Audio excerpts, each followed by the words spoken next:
Welcome to the ITSP Magazine Podcast Network. You're listening to a new episode of Off the Record, a student abroad podcast, where your host, Saman Fatima, will cover the lengths of what it means to be a student and faculty. Saman and her guests will explore how, why, and what students, especially international students, face when they move abroad to complete their undergrad, master's, or PhD. Knowledge is power, now more than ever.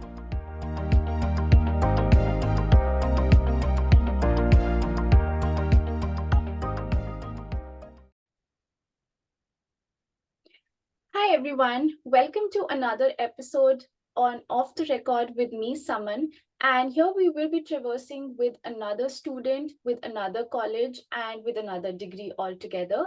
So today we'll be talking about the MS course in cybersecurity from University of Maryland. And we have Jainam here with us, who would be walking us through his experience. He came in the fall of 2022. And he is getting graduated soon in another week. So that's like the best thing here that we would be celebrating with him.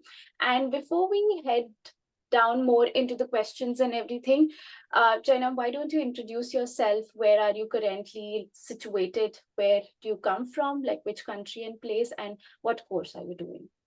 Sure, absolutely. Thank you so much, Saman. Hi everyone, I am Jainam Basra. I'm from Gujarat, India. I completed my undergraduate in the year 2020 in the field of information technology. Then I worked for 2 years as a security analyst, in which I used to perform penetration testing and vulnerability assessment on various web applications, mobile applications, and network-based applications. And after that, I thought that I would definitely need to learn more and explore more in the field of cybersecurity. And that is when I applied for a master's in the year 2022. Then I got admitted into the University of Maryland, Baltimore County. And yeah, as you said, next week I'll be graduating. That's amazing. And congratulations again. It's like a big win finally. I know like it's been 2 years and studying and obviously taking a break after the undergrad when you go to the corporate and then again to the school, it's difficult, but it's Absolutely. a win. So congratulations for all your hard work. And Thank you. we have more pictures like seeing on your LinkedIn profile on your graduation ceremony. So Sure. that's amazing. So we'll start with the basic things like you would have applied to tons or multiple colleges here in the United States. And how did University of Maryland stood out among all of the choices? What was the focus area that let you come here and do your master's? Sure, absolutely.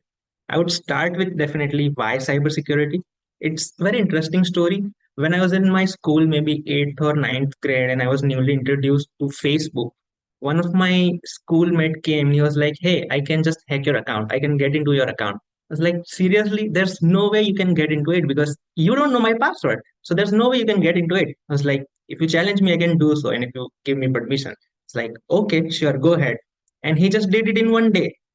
So I was amazed. I was like, wow, how did you did it? And then he taught me the method. And that's when I got much interested into cybersecurity. I just started digging more into cybersecurity, learning about social engineering techniques, learning about how to craft a phishing page and all. And that is where I thought that, okay, this is the area I'll be making my career in it.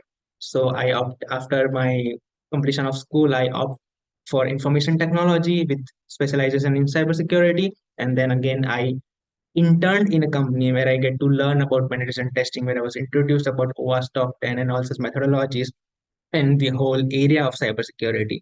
And that is how I landed into cybersecurity. Now, coming to why this college, so I was very much focused that this is the specific area in which I wanted to go. So then I researched multiple universities on the internet, on the Google, and then I found out that majority of universities are having, let's say, masters in information systems or say computer science programs, and then with a focus on cybersecurity. But I just wanted to go masters in cybersecurity where UMBC stood out. Also, another part is that faculties are completely full-time working faculties. So their day-to job is they to 9 to 5 working in corporate job, and then from 7 to 9 they take our lectures, which also appealed me more because that is what something which will keep me updated into the current industry trends. Totally agree to that point, and that's like a fair point because I did my master's in information systems, specialization in cybersecurity, and yours being master's in cybersecurity. So it's like drilling down more towards just cybersecurity because I did couple of subjects uh, from like an information systems aspect as well, obviously Right. having cyber subjects as well. And the second point being, yeah, I had a lot of professors in my second semester where, you know, they were working with government institutions or they were working with corporate, like private organizations, and yeah, they were teaching us and then they were telling us, okay, this happened, okay, I can't disclose much, but this is one thing. And you know, a lot of other things. For example, during my time, a lot of versioning of NIST came out, and that's Right. how they were telling us, okay, how the revision happens, how we're doing it, and stuff like that. So that's like the best thing, and obviously it helps up with their connects as well. So that's Sure. like a fair point, and I've heard a lot about University of Maryland. um what was your aspect towards the safety and all sort of, like, when we look up a college, we also look up the place as well, like the city. So how did you perceive it? Since 2 years you have been here, so how was it for you? The city is quite good. The city is quite good, calm enough, because everyone says that Maryland has high crime rate. It's very unsafe. It's very dangerous. But it's dangerous if you go at certain amount of time or at certain places in downtown, or if you visit places that are prohibited, you should not visit. Other than that, if I say I stay just 1 mile from the university, and from the day one up to till now, we do have shuttle every 20 minutes, which takes us to the university. But I take a walk to the university. It's just 1 mile, and it's completely safe. So it's very much good. I trust you with that because it's been 2 years for you. So yeah, Yeah, it's great because whenever I travel through the Baltimore section, you know, if I had to go from, like, for example, from New York to Washington or to and fro something, whatever, that is the best part when a lot of like Amber Alerts kicks in into your phone and your watch. right. So yeah, thanks for clarifying that as well, because as a student, that's something really important because I did my grad from Atlanta as well. That's fairly, you know, unsafe at a bit, but that's the fair point that, you know, if you're at the wrong hours at the wrong Right. places, nobody can save you actually. Exactly. So yeah, thanks for sharing that. So how was your selection process like? Could you just walk us through when you were filling out the application form with University of Maryland? How did it go for you? What were the requirements and how many stages did it took? And to be honest, we wanted to know, like, is there like a round one results, then a round two results, anything of that sort that you know that the college releases late acceptances and early acceptances as well? Yeah, absolutely. So I would say myself a COVID baby because I applied in 2022. So the process was quite simple, pretty simple. Yeah, we do have couple of rounds for admission and the results. The first one will be definitely in December. The second would come in mid-Feb, and the last one would be in March for international applicants. But I was running late. I did my IELTS. So all they need is IELTS or TOEFL, 3 letters of recommendation, and one statement of purpose. And GRE was waived at my time. But even though I appeared for the same, did not perform well. Let's not talk about that. Okay. So I was running late. I completed my IELTS in the end of January. I applied for the program in mid February. And to my surprise, within 2 days of my application, I just got admitted in the university. So that was pretty much simple. And then I had 3 letters of recommendation, two from educational institutes and one from my professional one where I was working in the company, and one statement of purpose. Okay, and there was nothing else that was needed by the college. No essays or no calls or no interviews as such, no video recordings or anything. Perfect. So that was like a quick one for you. You were already late, but still that was Yeah, a quick still, one for yeah, you. right. Okay, great. So as part of the process, like we've sat with a couple of more students from different colleges where they do have a mention of either scholarship or any sort of aid that the college provides. Anything, did you apply through the application process, or did you do it separately by going through the website? Anything on the scholarship front, or anything that can help you get a part-time on the campus? Sure. So part-time is one thing getting on the campus. And for scholarship, to be very honest, our department cybersecurity was relatively new compared to other departments in the university. So our program is not called the regular MS program. Now it will be converted into MS program, but earlier it was called Master of Professional Studies, which was MPS program. And so our department did not had any kind of scholarships in it. We did not used to have TA, we did not used to have RA. However, when I came here and from my first day of university, as any other student did, I started emailing professors of other departments that, hey, I'm looking for this and that, and I have this qualities and I have this. Please look at my resume and all. Luckily, on the first day of my semester, our director sent an email out to our department, to all our students, that we have some kind of sponsorship available and just reply me with your resumes if you're interested for some kind of work. I already had my resume ready. I immediately replied him within a minute, and I just got selected for RA position on the first Perfect. day of my semester. That's like the second lucky situation. But yeah, Yeah, it's also your you're being proactive, that you were all the time over the email, the communications. right, You were ready with your resume as well. absolutely.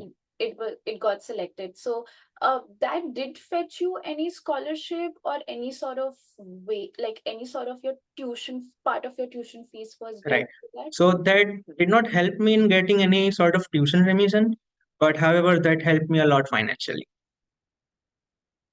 That's because great. the pay scale was quite high compared to any other on-campus job. Yeah, And it was same like 20 hours per week.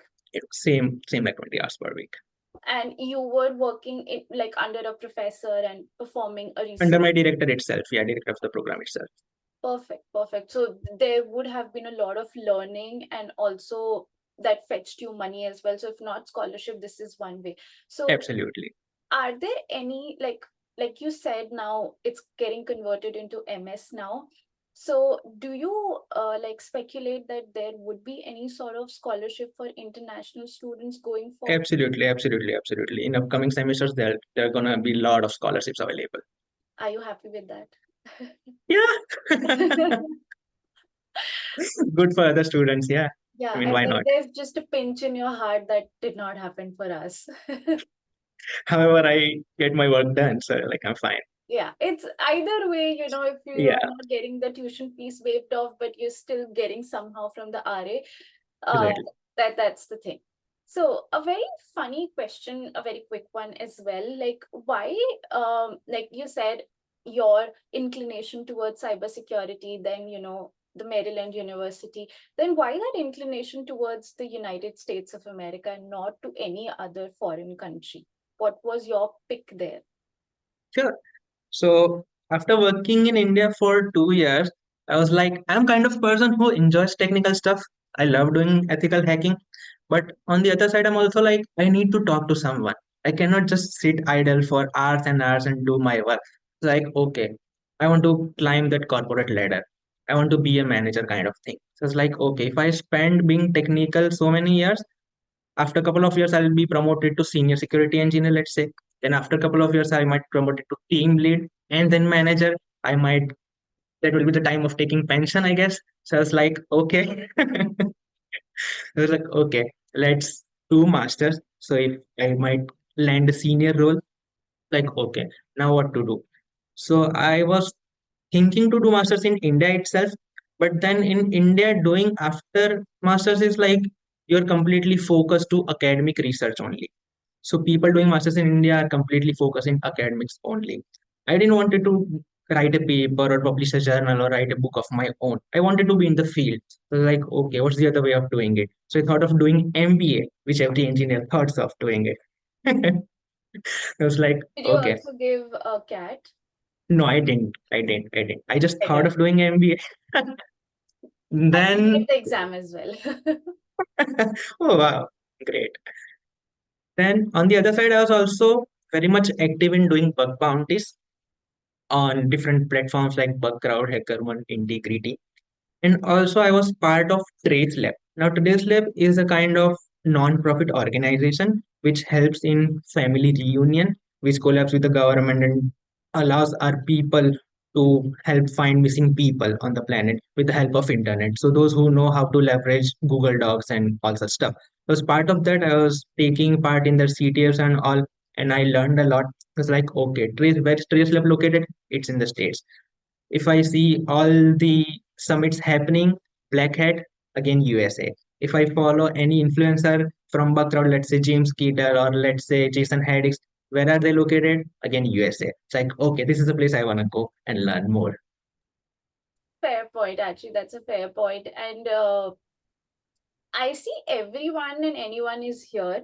Obviously, they spread across to different states here, but the level of opportunity that you get here, the level of exposure that you get here is fairly a lot as compared to other countries as well. And here, I know with the current job market, it's a little difficult to support it, but somehow how things were, it was very easy for people to transition. And because there were a lot of opportunities in cybersecurity, and it was that welcoming area that now if you see and go back, like we do have a couple of influencers who were into media communications and now into bug bounty. So Right, like I know because Farah is in Meta and she was into correct, mass media and then she came here, and that was, it just looked smooth for us, but obviously she would have given up a lot.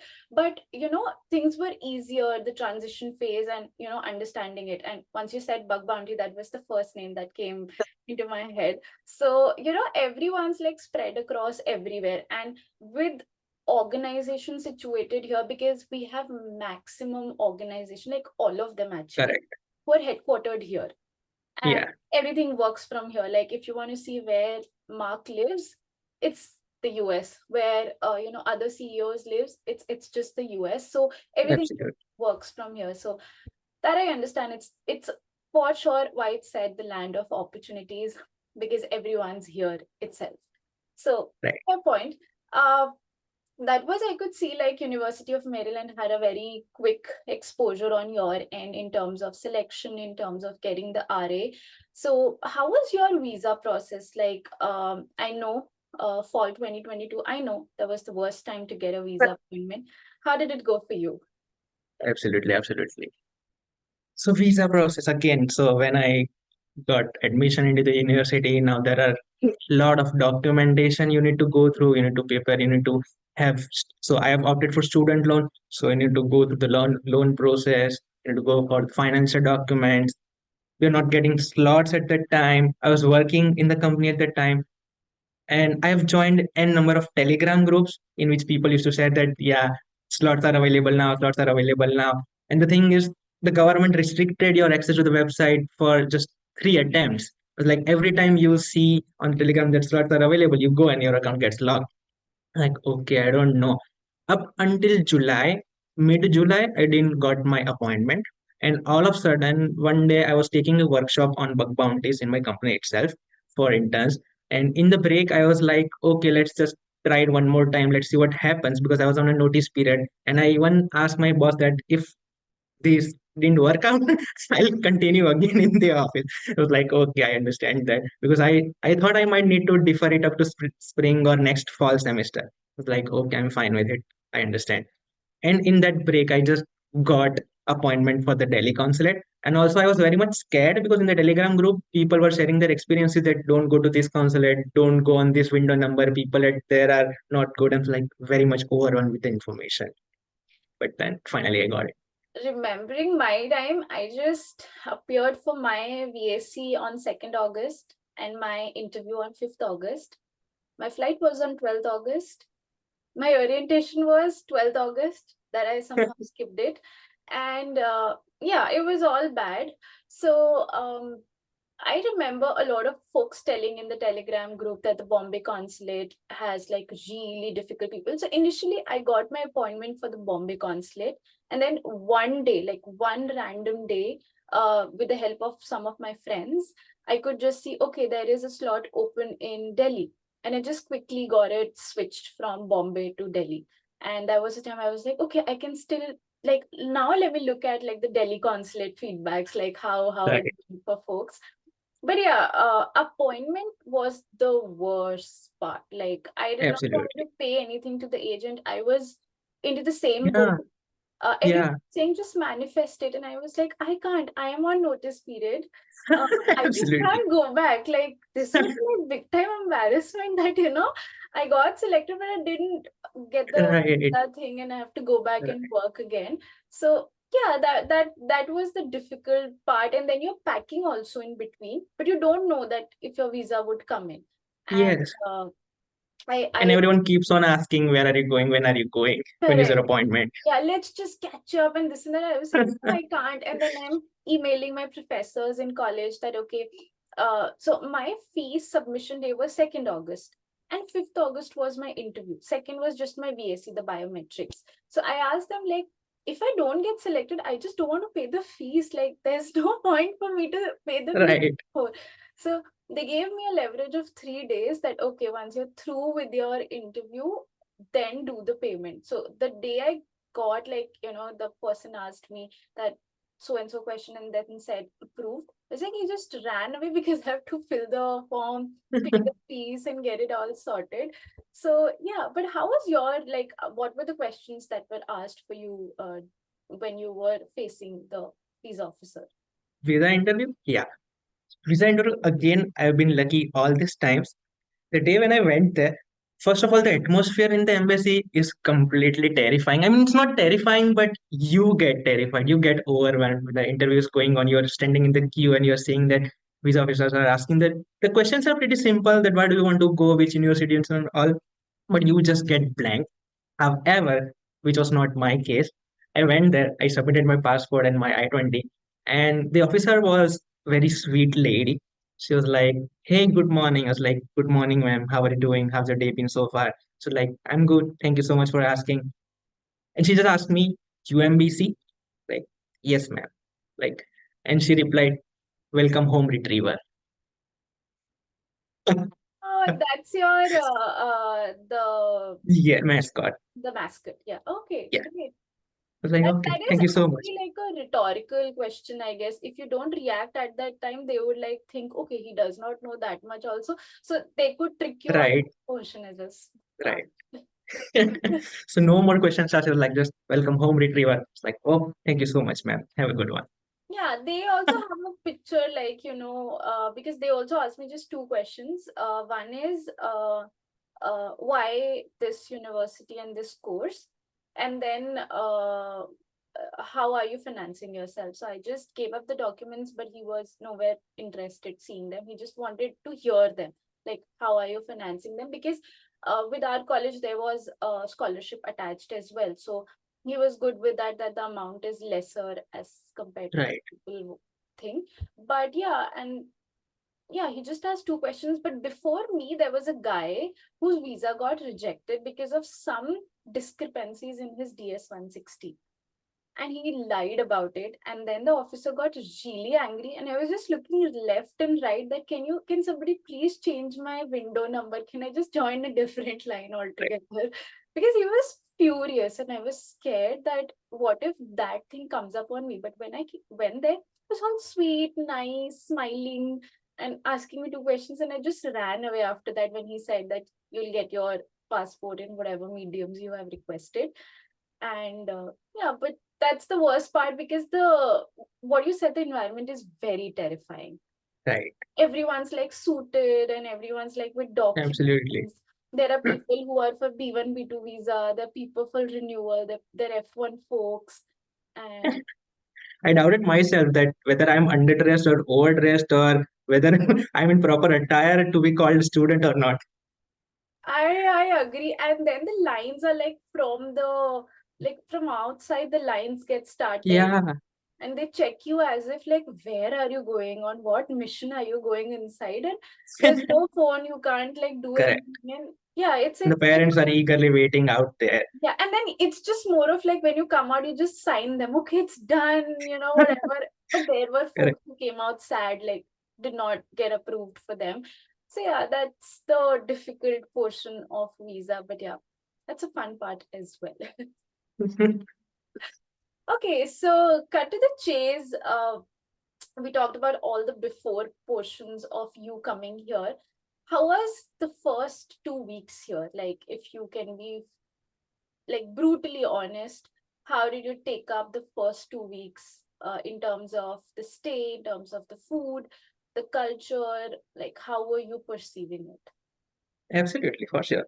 So, like, never traveled US before, never traveled out of India before, and taking such a long flight, packing all of your things into suitcase and starting new life here, it's completely amazing. So I already had a notion about the state, which I've seen in movies, that high-rise buildings, people walking on the street, taxis, and going to the clubs and doing party and all such stuff, which you've already seen in movies. They show New York or some part of California or something like that. It's like, okay, I'm gonna have fun. It will be fun so much. Having said that, I already know that I'm gonna come to Maryland, Baltimore County. Like, okay, it will be fair enough. And the day when I landed and when I came out of airport, it's like, wait, where am I? This is not something I signed up for. This is completely different, man. What is this? I want to go back. That was my first reaction. My friend was here. He was studying in ASU. I texted him that, hey, I'm here. He just smiled at me and he was like, welcome to the land of opportunities. It's like, okay, okay. And the time when I landed, I was on the airport. I was waiting for my immigration to be done. And I was so excited because I haven't seen how the outer world is here. So I was calling my friends, calling my relatives that, hey, I've reached. Hey, I'm here. Look at the airport. Look at the people. Look. And the people are completely different. Everyone in line was, hey, talk slow. You're in USA. You're in USA. Talk slow. And my nature voice is completely louder. Everyone could hear it. Even the officer might have heard it. It's like, hey, talk slow. What is this? Behave yourself. It's like, okay, sorry, man. It's completely different. And yeah, so the marketplace is currently accessible from my place, just 1 minute walk. So the day when I came here, I didn't do anything. I landed at 4:30 and I reached home by 8. So I was not jet lagged at all. I just had some dinner and slept. So the next day I was about to go to the tour for university with one of my friend, and I was wearing shorts because I haven't unpacked anything. And I asked him that, hey, is it fine if I come in shorts to the university? I was like, it's completely fine if even if you remove all of your clothes. Like what? It's like, yeah, welcome to the States. So I find it completely different. When I went to the supermarket, things were completely different, overwhelmed with so many products. Like one tomato ketchup, there are 100 types of tomato ketchup. Like which one to pick, which one to not, and things are even the fruits and everything are so much big in size. Like wow, just wow. Yeah, and the first couple of days are just the overwhelming times. I haven't as well moved anywhere apart from Delhi and then my hometown, nowhere else that I've gone or internationally. So there was no option at all. So when I came here, things were really different. The scenario was really different, and there were a lot of like rules and regulations, just to cross the road. It Right, seems very normal when we talk about it because we've spent now 2 years doing the same things. Now we know like which tomatoes to pick up, which section is our favorite, right, snack items and anything. So we've done that, been through that time. I've still stood there, converted dollar into INR, and then thought of like which is like the lowest one. Let's just try with that. So done that, and it just gives you a sense of independence that now if you want to eat one time of meal, it's you have to prepare. So I just want to ask you, like, did you know cooking or did you learn before coming here? well, absolutely. I'm very much fond of cooking, so I can cook everything I know or everything you name it, and I can cook it. So that was not That's the hard part for me. that's amazing. I did not know how to cook when I came into the college, my roommate was really generous enough to cook me all sorts of Indian delicacies, and I used to have it. But yeah, it's the job, like while searching for the job, and then after I shifted here, it's when I started cooking, and now I fairly like it. Like I would not say in your way that I love it, like, but still I like it. So Right. I still not reached that love it section. But yeah, that's like the another portion where there are overwhelming scenarios just to buy a gallon of milk. Yeah. It's different as compared to India. Like, I don't know about other countries, but with India, it's different that we get like the smaller sections of it. But here, it's like big Yeah. bottle of it. So, couple of things that I was also overwhelmed. But I agree, like your first couple of days would have gone into opening an account and getting all your documentation sent, like what all things that you have done along with your group, like your friend circle. Yes, definitely. So we were very much used to with the nightlife kind of thing in India, and I landed in Baltimore County. And at 7, I see there's no one on the street. Lights have been turned off. People close off their restaurants. I was like, this is the time to get business done. We have a mall nearby, and normal working hours of the mall in weekdays is up to 8 p.m. from 11 to 8 p.m. And on weekends, where they should keep it more open, they close it off at 5 p.m. It's like, what is this? Come on. And the mindset have also changed. Initially, as you said, that for, let's say, example, $4 for a gallon of milk. And now it's like, okay, $4, just step and go. That kind of thing have also changed. Yeah, because Yeah, eventually you get into that habit that first you were converting it into INR. Now you're just sticking to that currency, that correct. $4 is four in dollars. Like, Right. you just don't go back. Like, once you start earning, get into that phase, you'll stop sticking to these four, five, six. But during the student life, it was a lot. Absolutely. It was a lot that, But that created a trouble where during my recent trip to India, because I was then converting it into dollars. So even if like 500 rupees, 700 rupees, okay, these are this many dollars, I can afford it. yeah, like the opposite is fairly easy. Like, Yeah, if it goes above like 10,000 INR as well, you're still okay with that because it's still not touching $100. right. So, you're still under that and you can still do a lot of things. So Do that it. was one thing that I was really amazed about. And then when I did my university tour, what I saw in American shows, I was actually able to feel that, like, Right. and that too, I did my undergrad from a girls' college. So this was my first exposure to a co-ed college, and that too in the States. So it was altogether different. And, you go to a specific place, submit your documents, and then take a tour, see the library, stuff like that. But then your classes are held at a different location, and all of those things, and getting a bank account open, getting a credit card, you get to know people don't use debit cards here, they only use Yeah. credit. There's no OTP here. So a lot of things to get used to. Now, I also think if they send OTPs, it would take 2, 3 extra seconds. But yeah, Yeah, that is a necessity. Yeah, I would sure. still stick to it. I still remember we did have like a good debate in our class, in one of our class, on a major news thing where we were talking about this thing, and I could just see everyone was so much opposing on that fact that OTP would just snatch our convenience of getting things quickly, because Right. everything here is like tap and go. But it's dangerous. Like, tap and it's gone. It's Absolutely. so that was the thing. Anything else that you want to add on? Yeah, sure. I mean, you remember the section in IELTS or say TOEFL where you have listening section, and in which there we used to listen conversation between two people or say a group where they explain the map of the university. At Yeah. that time, I was like, why do we need this? You just go and ask them, or you can simply Google it. But after coming it here, I was like, okay, you need a map. I'm the person who keep map of my university in my phone now. Yeah, I do as well, because for my university as well, it was not a one-stop shop. It was spread Correct. across different Yeah, areas, and just not downtown, it's somewhere else as well. So you need to know like where are the places. things are absolutely. That's helpful. That map, I would agree. And coming down to US, whatever national parks or places I've gone through, I've always taken a map. Okay, this Yeah, ending here, if we have to go there, okay, we have to go this much miles. So that helps. Here, I understand that fact. because there's no one you can ask to. In India, it would be like just go straight, take left, and after reaching there, ask someone. Yes, there's no ask someone.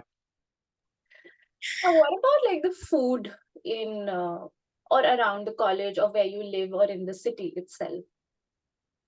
Food, as in, I'm pure vegetarian. I Okay. don't even eat eggs. So it would have been Was it difficult if difficult for you? I didn't know cooking. However, I know this stuff. It's been easy for me. Yeah. But Still, when I have you go out, explored yeah, when you go different out, like American what I've, cuisines. because I'm also vegetarian, like I'm allergic to eggs and I don't consume non-veg. So uh, when I came here, I somehow had to have chicken because my inclination was towards like to save up more money, because what I saw was vegetarian meals were fairly expensive. Like the vegan side was fairly expensive as compared to the non-veg platters. So how was it for you? Yeah, absolutely. So I haven't tried much non-veg I haven't tried at all non-veg platters, but I've definitely explored different veg restaurants and I find it quite expensive. And every time when I go there, a typical Indian stuff I do is like, okay, I can make this in this many dollars at home. So just come at my place and I'll make it for you. But was the like the Indian grocery store and everything accessible? Do they had everything in the city and that could be used as raw materials for your cooking? Yes, absolutely. We have Hotel Brothers nearby Oh, perfect. at our place. It's just 10 minutes drive from my place. And we do have university shuttles which takes us there for the students. So yeah, no So worries on that part as well. just to get an understanding, the shuttle is free of cost for the students. Absolutely. And then they take you like to different stops. It could be either universities or any other places, and then you can just get off, get things done, and then get on the same shuttle and come back. Correct, correct. We have five different routes Mhm. in which majority they have selected the routes in which international students live. So we have five different routes, and constantly at every 20 or 30 minutes, there's one shuttle running in that particular route. So I live in one route, Patel Brothers is in another route. So what I used to do is I take a bus from my place, come to the university, which acts like a junction, and then I take another shuttle and go to the Patel stop and come back. Oh, perfect. That's I guess that's fair. Like we do not have such facility back in our college. We have to actually take the trains and go to the places, or maybe ride with someone like who had a car, Right. maybe take a cab together. So that's like a fair thing, that it's easier for you and it's free as well for you. That travel time is cut short. Okay. Yes. So apart from your curriculum, what were the other activities in terms of your university, societies or student groups that you were part of? Any events or any, um, sort of any competitions or any societies that you were part of for the past 2 years in terms of community experience? Sure. So I've been part of theater group, music community. So I've tried doing stand up comedy or say improv comedy. I also play flute and I've started learning violin as well. So I'm taking private violin lessons in the music community and so I've made several friends here as well. Again, I'm more into fitness as well. So I've been doing gym. I'm into weightlifting club and running club as well. And recently I've just started doing swimming. That's a lot. Like that's a lot, and it's something really good that you're working on yourself, learning new things, and Yes. but anything related to like any sort of student groups where you were part of any learning groups or more of like uh regarding that. We used to have our hackers meetup, which I'm part of it. Hackers meetup. We used to meet every week. Once every week, we used to have meeting for let's say 2 or 3 hours, where we used to invite different guests or say professionals from the industry, where they used to come and share their knowledge, and people can reach out to them for further exploration and all. And also, I have participated in international CTF, which is organized by USA. Last year it was there in Japan. I was qualified for that, but I didn't went there somehow to Japan. But yeah, I've been part of Hackers Meetup. That's amazing. And any sort of conferences like related to cybersecurity or anything that you took part as being a student at University of Maryland, or representing the college and being part of conferences like maybe Hacker Summer Camp, being part of couple of conferences that happens around fall, and or any other the local meetups or local chapter meetups that you were part of or are Right, right. doing? I participated in, say, several Baltimore local chapters for Hackers Meetup. Also, UMBC has his particular conference called Hack UMBC, which happens every fall, in which they organize CTF, which runs 24 hours through whole week. So that is what I'm part of, and where group we are into teams and we have several tasks to complete. We compete against each other, and even student outside of UMBC can take part into it as well. Oh, that's great. And like, do you wanted to attend like Black Hat or maybe B-sides and all that happened for the past 2 years when you were here, or maybe you're planning for this year to be part of them? And any sort of support you have from the university? Like, does UMBC like give you a scholarship or like sort of sponsor you that you are going as part as a student? Anything of that sort in the past 2 years that you know of? Yes, definitely. UMBC definitely supports people who want to go to Black Hat or besides any conferences. You just need to register on our portal. You need to fill out a form that why you need a scholarship and why do you think you are qualified for the scholarship. And you need to share your travel plans as well, which does not hinder your semester as well. And then once they review it, most likely you're to be approved for the scholarship, Okay. wherein they might uh, provide you something for your travel reimbursement or something like that. Okay. Okay, that's helpful, I guess. And Yeah, you can visit this year as well because we now have it in August, the absolutely. hackathon as well. Okay, one last thing before we head down, like before we close off, like the current discussions of the college and how are things. So, piggybacking on the same point, any sort of events that you attended through LinkedIn or through any other social media platform or through your curriculum, and that helped you in some ways that you want to share that others can also take part into? I've been attending events that have been happening on LinkedIn. I haven't got chance to attend any of them in person, apart from the local chapters I have been part of. And also, what I used to do is not only the USA, but I also used to keep eye on India as well. So there are a lot of online workshops happening there as well. So I used to participate in them as well. Yeah, the time difference is funny, but somehow you can still Yeah, make up for it because it's late for you, but it's like early hours for India, and still you absolutely. can be part of it. Okay, so okay, now we have in length talked about the curriculum, the visa process. How was the scenario for you, the first couple of days, and all other community experience that one could get in? And it's very widespread for you, like swimming to violin to fitness and everything. And it's really important for you to have that personal and professional balance as well. Right. But just one quick question from my end: how are you making up time with all these things? Like, we just have 24 hours. How are you making it up for the college assignments, then going to college, then the groceries and all, cleaning and all, then the classes, the community work? How are you managing it? Absolutely. So for cooking part, what I used to do is I have very sorted meal plan that these are the things I'm gonna eat for throughout this week. So I have multiple boxes. Which I do is I prep rotis or say I prep sabjis and all throughout the week. I actually cut them raw, keep it in the fridge. So as soon as I go home, I just make it and take it as it is. Now, for the classes part, I used to have my on campus job from 8 a.m. to 3 p.m.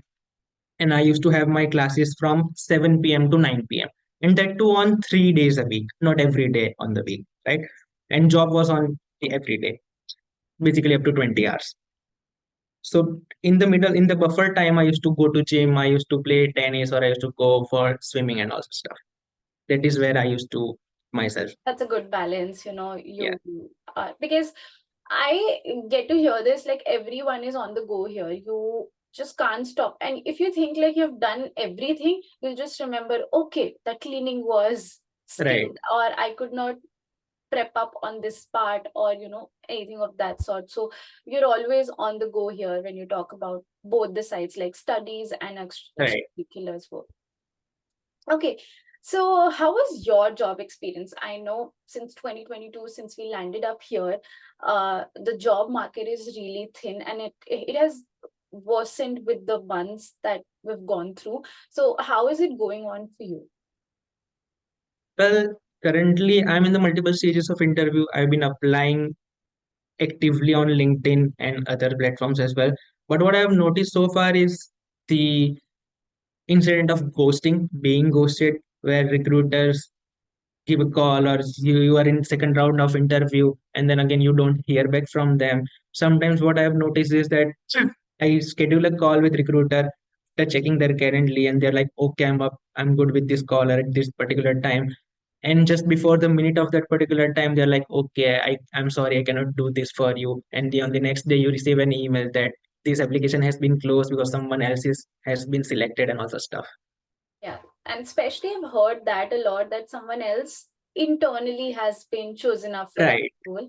And that's when you start doubting yourself, that we don't know where we're lacking also. It's not like we're getting rejected for something that we don't know. It's more of there's no sponsorship, or we don't know that it's like a legit position, because they ghost us for months.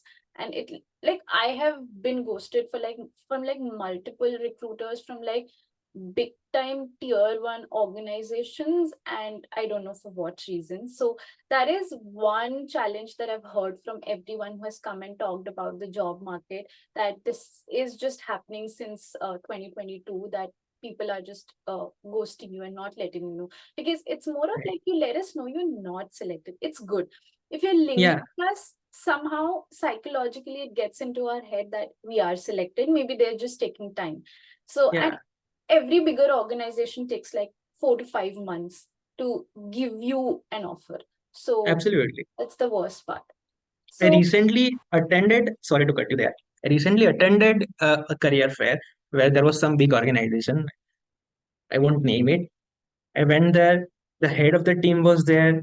It was like, okay, are you okay to interview on the spot right now to be interviewed? I was like, okay, I'm absolutely fine. I was like, okay. We had a separate dorm there. We went there. He took my interview. He was like, okay, we want someone like your skills. We want someone like you who have intermediate kind of experience, not very experienced, not completely fresher, but we want someone like you. Like, okay. And he was like, mail me in 2 days if I don't mail you back. I was like, okay.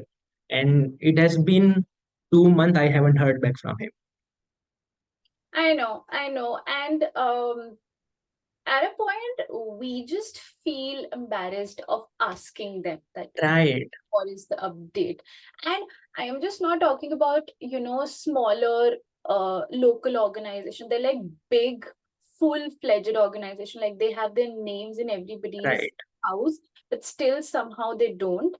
And that's the worst part, that we have all seen it. And obviously, couple of us are seeing it as well, and it's really difficult to land up that job being international, because we do look up for a job that gives us sponsorship. That's the most important one. But at a point, I was also bent down to go for the one which does not gives a sponsorship. At least I get one and do not hit my unemployment law. So that's another thing. But we can just have a moment here to ask you, what are couple of rules that you're looking out for, like rigorously applying to, and what are the skills supportive of that, so that anyone who is listening to this podcast right now, who is recruiting, or know whoever is recruiting, could actually reach out to you. Yeah, perfect. My forte lies in penetration testing, whether be it web application or mobile application or network-based application. For mobile, I would go for Android and iOS only. iOS I've been learning since few days, but not much into it. But Android, I'm good with it. So I'm looking for security analyst or penetration tester kind of role, vulnerability assessment kind of stuff.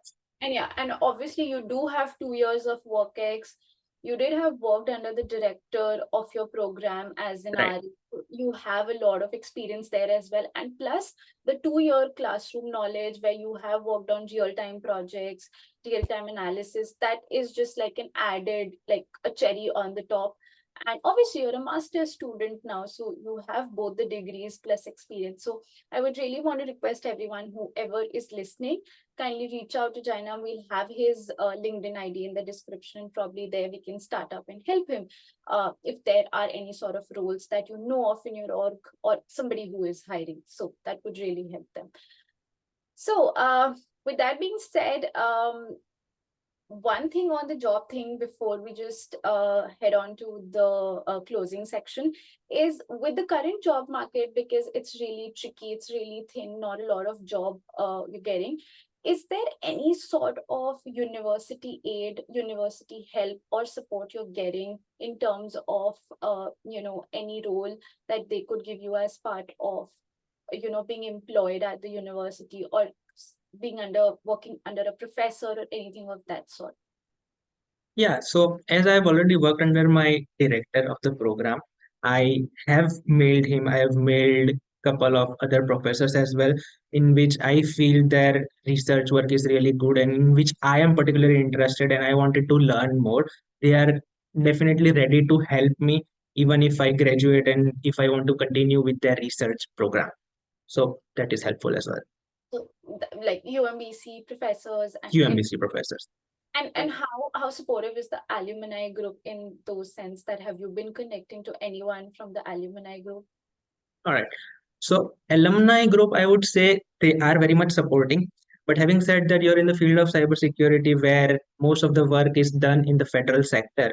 And for that, you need to have clearance. That is the one obstacle which I'm facing currently. Other than that, alumni group is very much supporting. That's amazing. That's amazing. Yeah, I understand with federal, you do have to have clearance. And even for Right. a lot of, like I did apply for a lot of organizations where the project were for the government and Right. you needed some sort of clearance or anything of that sort. And because of that, a lot of positions, like the initial call with the recruiter, it's just 2 minutes and okay, bye. Thank you so much. Right. If there are any such positions that do not require clearance. So that's one trick there as well, that being on F1 and then to starting with OPT, that's a challenge there. Initially, I was hesitant to ask to a recruiter that whether you will be able to sponsor me or not. But nowadays, in screening call, even I just go and ask that, listen, we can continue if you can sponsor me. Like, okay, fine. After like 5, 6 calls, you just become shameless. Hello, is there a Yeah, slot? I also don't want to like waste my time talking to correct. 10 minutes, because it's like you tell them everything. This, Yeah, this, and then yeah. there's sponsorship. Okay, bye. So So after an hour and long of call, they ask you that question. Initially, I just begin with that question only now. that's fair. I get it. With time, I also started that question as first, that there's no other medium. But yeah, heading to the end now. We talked about a lot of different things, and it was really helpful to whoever would want to come to UMBC this year, next year, at any time. And you being the integral point of contact through this podcast on ITSP magazine, that you can help those folks. You are helping though with your community work that you're doing. That's really commendable. But at the end, just one question. I wanted to put you up again on the spotlight, that one or multiple advices that you wanted to share here with your experience being a student now heading to the alumni group of UMBC. Do you want to give it out to the incoming students as well? Yeah, sure. One thing what I've learned here is that if you are honest and if you ask what you want, you'll definitely get it. Because the things in India, or say, it might be different. Because in India, what people do is they want something else, they ask for something else. They have things in their mind. Here, you just name it, and it will be pretty much clear, pretty much simple for you. If you want some scholarship, teachers won't come and give you. You need to ask them. If you need an opportunity, you just don't wait for it, go and ask for it. That will make it simple. Speaking up is really important here. Yeah. And eventually, that classroom raising hands and then emailing those things really would work there, Really because good. Yeah. few things for me also worked out for me to speak up and talk about those things, putting your front that people can understand it, because obviously you are sitting around a very diverse group, and it's very important for you to put up your thoughts or your solutions or your request for Right. that. And somehow people are helpful here. If it's in their reach, they are. Absolutely. So Absolutely. that's like well said.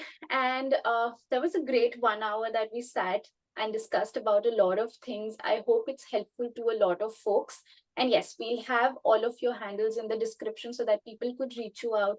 People could fill up your inboxes with questions and others that we couldn't discuss out here. But thank you so much for being on ITSP Magazine and sharing your experiences. My pleasure. Thank you so much, Saman. Thank you so much, everyone. And we'll be back again with another episode. Bye. Bye-bye.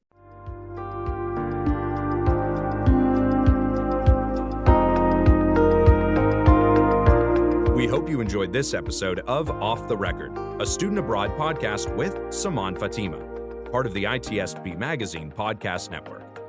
If you learned something new and this conversation made you think, then add this show to your favorite podcast player, subscribe to the ITSP Magazine YouTube channel, and share the ITSP Magazine podcast network with your friends, family, and colleagues. If you represent a company and wish to connect your brand to our conversations and our audience, visit itspmagazine.com to learn how to sponsor one or more of our podcast channels. We hope you will come back for more stories and follow us on our journey.